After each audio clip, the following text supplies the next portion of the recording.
Hey, Elise, I'm glad you liked the cameo.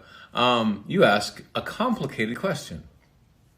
So, yes, William loved poetry, but Spike, when William became a vampire and became Spike, he lost all interest in poetry because he was a vampire. He was soulless.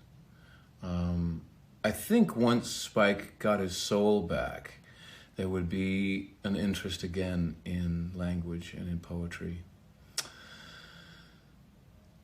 But if Shakespeare became a vampire, I think he'd be like Spike and he would lose his interest in poetry. He wouldn't be like, oh, I wrote a bunch of stuff, whatever. Well, he wouldn't care about it anymore.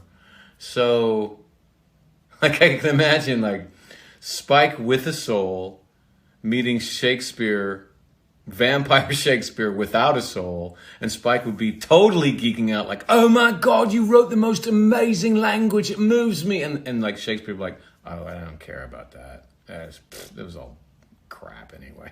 No, it wasn't. It was amazing. Ah, get off it, Spike.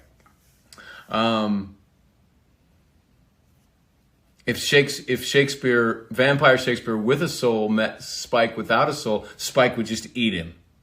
He would immediately eat him. He wouldn't care at all. But so the only thing is, if they both were vampires with souls, I think that Spike would be constantly trying to impress Shakespeare, which would be impossible.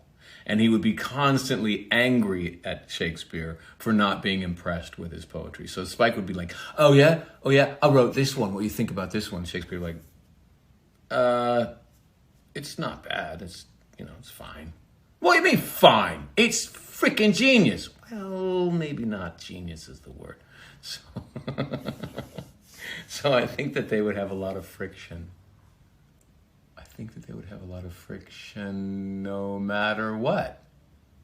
In all of those permutations, they don't get along very well. But yeah, Spike with a soul would geek out over Shakespeare for sure. Okay, bye.